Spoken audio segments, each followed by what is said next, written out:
On December 2, 1805, at 9 before midday, Napoleon declared, "One sharp blow and the war is over," marking the start of the Battle of Austerlitz. Napoleon's army attacked the Pratzen Heights, which they had deliberately abandoned the night before, feigning a panicked retreat. The French forces numbered 73,500, while the Russo-Austrian coalition counted 85,000 soldiers. The battle became known as the Battle of the Three Emperors, referring to Napoleon Bonaparte, Emperor of the French, on one side, Emperor Alexander I of Russia and Emperor Francis I of Austria on the other. In reality, Emperor Francis was not present on the battlefield. The name originated from a letter Napoleon wrote to Josephine, in which he claimed to have defeated two emperors. Notably, about 70% of the coalition's forces consisted of Russian troops, who participated in the Battle of the Three Emperors on both sides.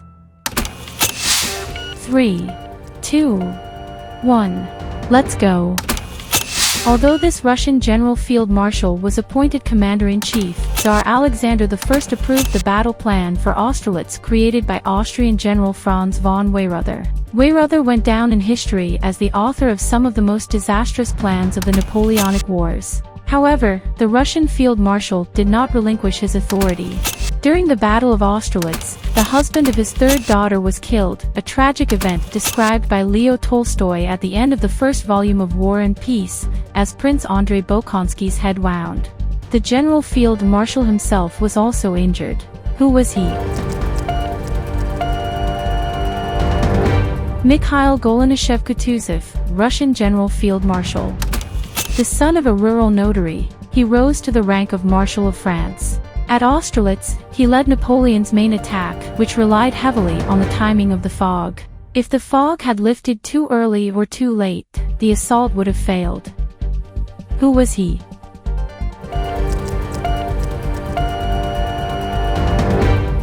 Jean-de-Dieu Soult, Marshal of France. The cavalry under the command of the Prince of Liechtenstein counterattacked the French at the very beginning of the Battle of Austerlitz. They even managed to capture the eagle of a French regiment. However, this attack slowed the advance of the infantry, impacting the overall outcome of the battle. Who was he? Johann I Joseph, Prince of Liechtenstein. This brigadier general served under Marshal Soult at Austerlitz. For recapturing the Pratzen Heights, he was awarded the Grand Eagle of the Legion of Honor. Before Napoleon's first abdication, he was taken prisoner, so he never swore allegiance to the Bourbons and immediately joined Bonaparte upon his return from Elba. Who was he? Dominique Van Damme, Brigadier General. This prince commanded the northern flank of the coalition army at Austerlitz. He was the last to retreat, doing so only when Napoleon sent the cavalry of the King of Naples, Murat, against him. Unlike Murat, who earned his title through service to Bonaparte, this prince traced his lineage back to the true kings of the Kingdom of Kartli. Who was he? Prince Pyotr Bagration. Before Murat's cavalry faced Bagration in the Battle of the Three Emperors, it was a personal friend of Napoleon who led the charge, one of the few allowed to address the emperor informally. He did not live to see Napoleon's invasion of Russia, dying 4 years after Austerlitz. Who was he? Jean Lannes, Marshal of the Empire. The deployment of the Imperial Guard under the command of this brother of the Russian Emperor at the Battle of Austerlitz demonstrated how far the coalition's plans had unraveled.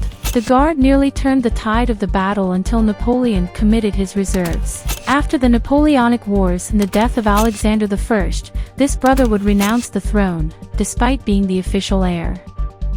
His decision would become one of the causes of the Decembrist uprising.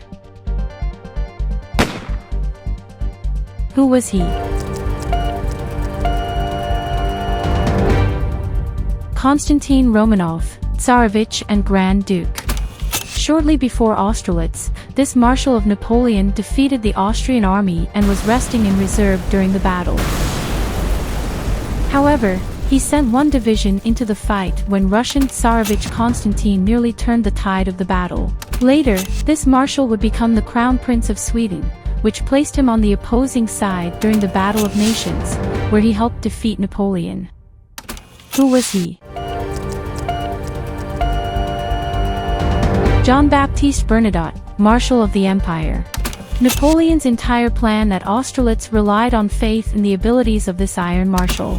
While Bonaparte feigned weakness and panic in his army by retreating before the battle, this marshal's forces had 48 hours to march from Vienna and strike the coalition's southern flank at the decisive moment. And he delivered. Who was he? Louis Nicolas Davout, Marshal of the Empire. It was this Russian general of infantry whom Marshal Davout routed. Part of his troops, in panic, began retreating across the ice of a frozen pond. French artillery shattered the ice, and many soldiers drowned. Some sources even accused this general of being drunk during the battle. Who was he? Friedrich von Buxtehude, General of Infantry. As a result of the defeat at Austerlitz, the coalition collapsed, and the Russian army returned to Russia.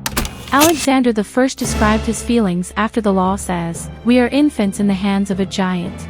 This was the first such devastating defeat for the Russian Empire in a century. A comparable loss had been suffered by Peter I against the Swedes at the Battle of Narva on November 29, 1700. On the other hand, this battle, where Napoleon triumphed despite having a smaller army, led him to believe in 1812 that he could defeat the Russian emperor before the onset of winter. Share in the comments who else should have been included in this video. Give it a like if you recognized everyone.